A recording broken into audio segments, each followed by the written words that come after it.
Welcome to Dark Knight Films Review's Classic Movie Night. Tonight's review is Nancy Drew, reporter. So this 1939 follow-up to Nancy Drew, detective from Warner Brothers. I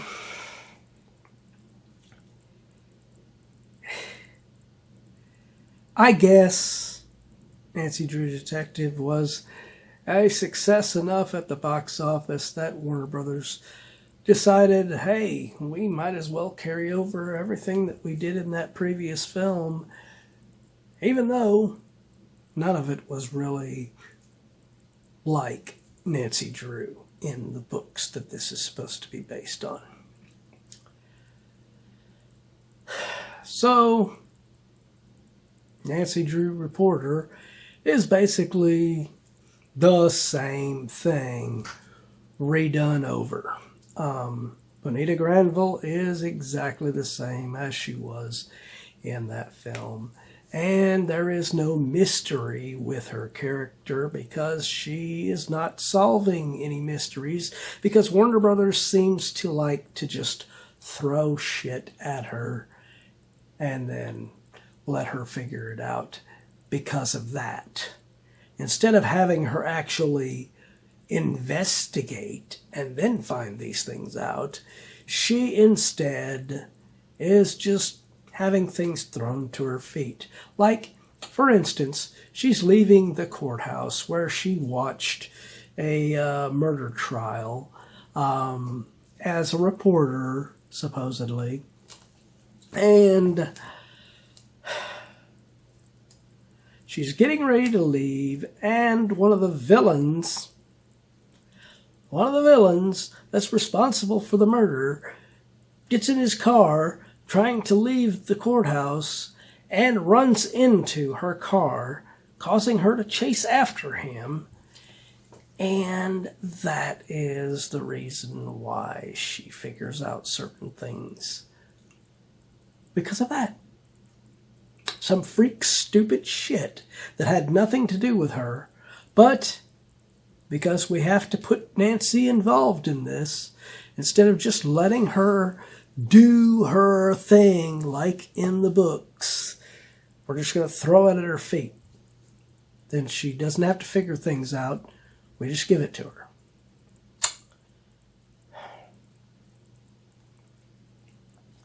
Then you have Frankie Thomas back as what's supposed to be Ned Nickerson, the love interest character, the boyfriend to her. But they renamed him Ted, of course, and they haven't corrected that. Of course not. They're going to keep it the same. And like I said in my previous review, he is basically not really the Ned character. He's like an amalgamation of small little snippets of Ned for the boyfriend kind of thing, the thing that she's interested in, but she doesn't want to let him know.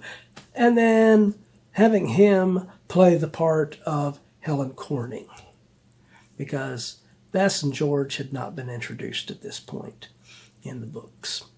But Helen Corning was the character that was her kind of sidekick by her side, helping her, but not in a comical way, like this.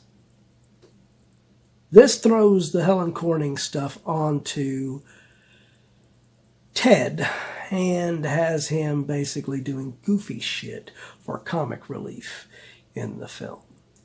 And that is the key thing in this. This is basically a screwball, goofy comedy instead of a serious film. And even though this film is only an hour and 8 minutes long, I feel like I lost several brain cells watching this shit. And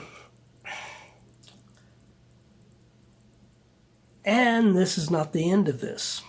I still have 2 more films in this Warner Brothers Nancy Drew series to have to sit through, and I dread this. I am just hoping and praying that they improve, because this was even worse than Nancy Drew, Detective. They also introduced 2 kid characters, Dickie Jones and Mary Lee, as these characters, and they don't add anything to the story except to have these 2 annoying kids hanging around with Nancy and Ted.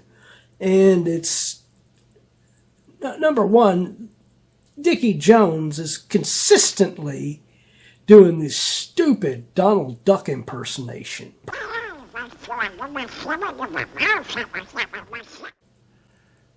which is annoying as shit.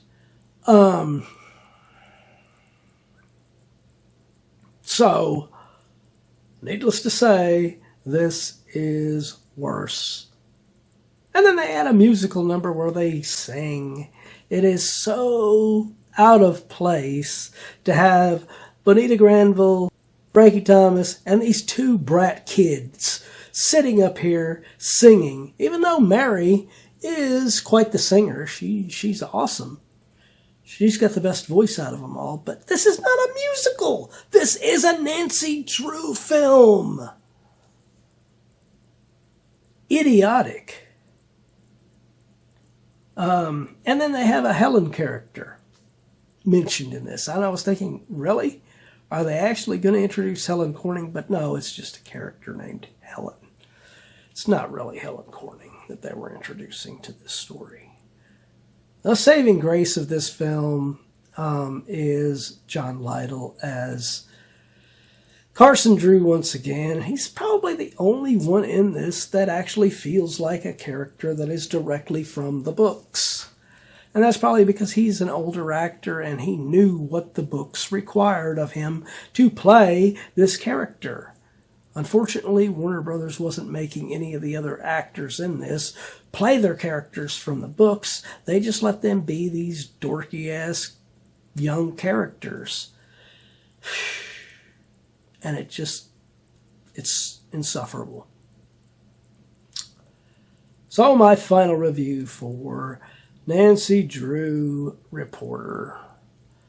I'm going to give this film a 6.7 out of 10. Avoid this one, please, if you can. If you're a fan of Nancy Drew, don't put yourself through the torture of watching this. I've watched it for you. But what do you think of this film? Have you seen it?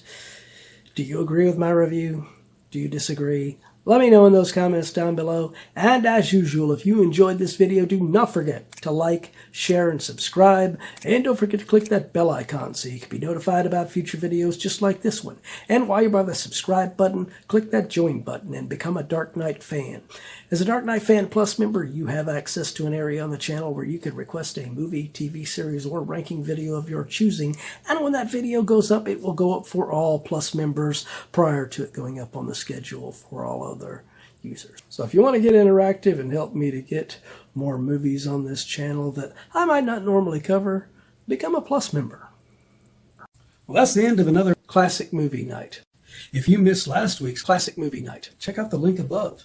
Or if you missed any of the videos during Classic Movie Night, check out this playlist and get caught up on anything you've missed.